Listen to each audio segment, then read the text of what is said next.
I'm a full-time artist and I've been doing this for over 10 years now. I sell my work in person at art fairs all around the Midwest. I had my own art gallery for several years in a mall, and of course I also sell my art online. But before I got to this point, I wasted years trying to sell my art the wrong way. I tried all kinds of things: consignment at retail stores, small art galleries, coffee shop shows, even some exposure opportunities that were just a total waste of time. And looking back, I wish I had known better. So in this video, I want to share my biggest mistakes so you don't waste years of your life like I did. If you're an artist trying to get your art business off the ground, hopefully you can learn from my experience and avoid the traps I fell into. When I first started out, one of my career goals was to sell my work in art galleries. I thought getting into a gallery was the ultimate sign of success. I imagined my paintings hanging on those white walls, people admiring them, maybe even a fancy opening night. I thought I had made it, and I gotta say, I was so wrong. I had a solo exhibition at a co-op gallery in a small town in Kansas.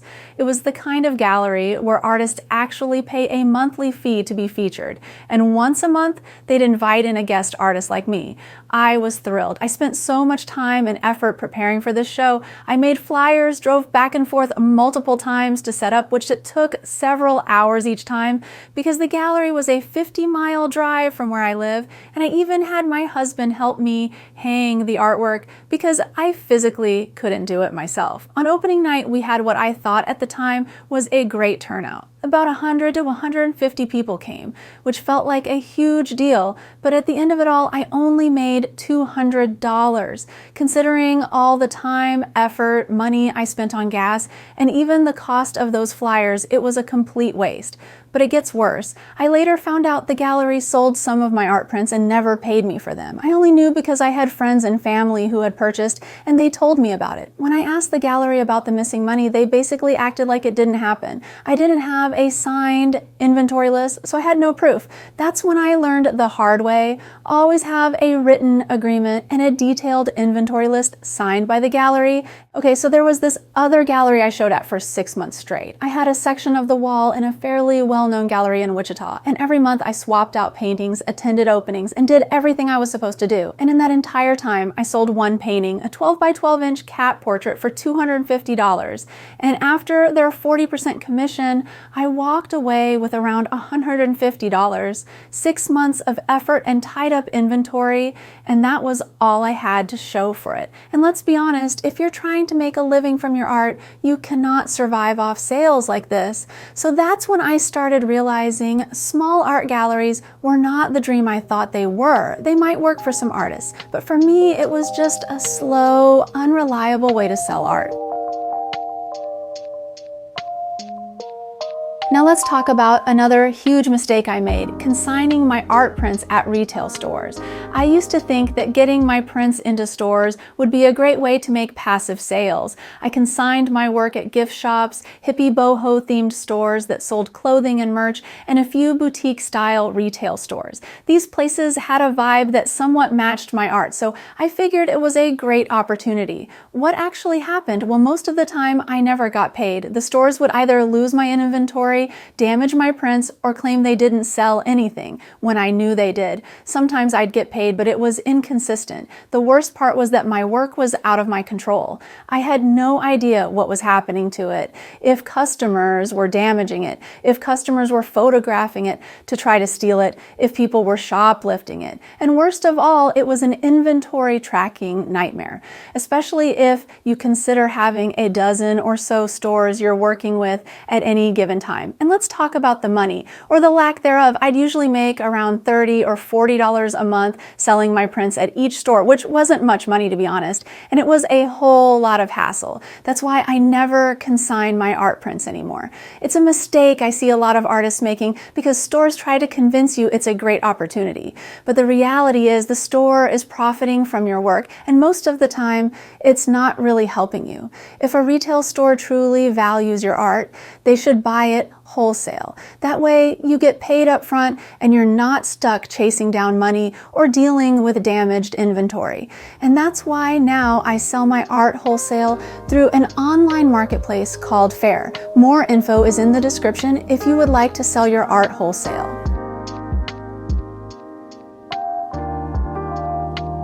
Now let's talk about one of my biggest mistakes, hanging my work in coffee shops and restaurants. At the start of my career, I did a ton of these shows. I thought it would be an easy way to sell my art, hang it up, let people see it, and the sales would come rolling in. I was so wrong. These shows take a ton of work. You have to transport your paintings, set them up, hang the work yourself on their walls, attend the opening if they have one, and check in regularly. And most of the time, you don't make much money. I think I'd usually make anywhere from nothing to around $200 for having my art displayed in a coffee shop for an entire month. Many times I would make nothing though. And I want to emphasize that. I think this is because people don't go to coffee shops or restaurants to buy art. They go there to drink coffee, eat food, and hang out with their friends or family. Your art is just a background decoration. And if you're lucky, your work might grab someone's attention and you might sell something, but sales are few and far between.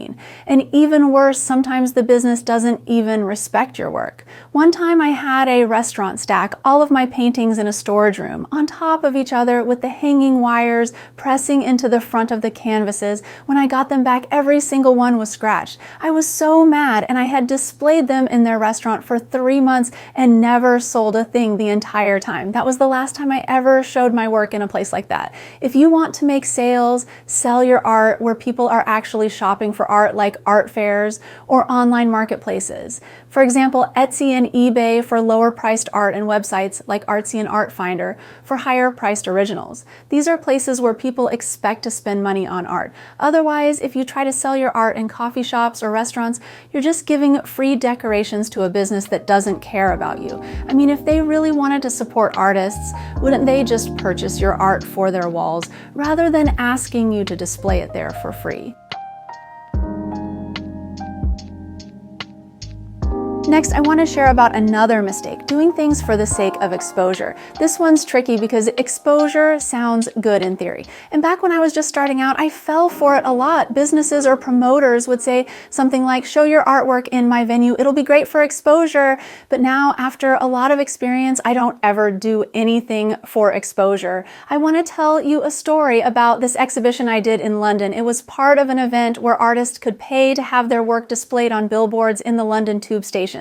Normally you had to pay hundreds of dollars to be included, but I got in for free. So I figured, why not, right? It would be good exposure considering the amount of people that would be walking by the billboard with my art on it on a daily basis. The exhibition also had a physical show with an opening night where they sold prints of the artworks featured on the billboards, but I couldn't afford to fly to London, so I didn't attend. And guess what? I didn't sell a single thing. What I know now is that unless you're already a well-known artist, you have to be there in person to sell your work at events like this. People want to connect with the artist, hear your story, and get that personal experience. Without that, it's just another random picture on the wall. And if you're wondering whether just the exposure alone helped my career in the long run, the answer is no. Not at all. No one ever mentions it. No one has ever bought a painting because of it. And honestly, if I don't tell people about the show, no one would ever even know I did it. It was a cool experience, but exposure alone doesn't pay the bills. If you're going to do something for exposure, make sure it comes with actual money too. I wasted years on these mistakes, years I could have spent actually building a real art business. The moment I started focusing on selling directly to my audience through art fairs, my website, and online marketplace sales, that's when things changed. So if you're still in the early stages of your art career, learn from my mistakes. Focus on selling where people are actually buying art. Protect yourself with contracts. And most importantly, don't waste your time on things that are unlikely to actually move your business forward. And if you want to learn more about how I actually make a profit selling art, check out this video. All right, well, thank you so much for watching. See you next time.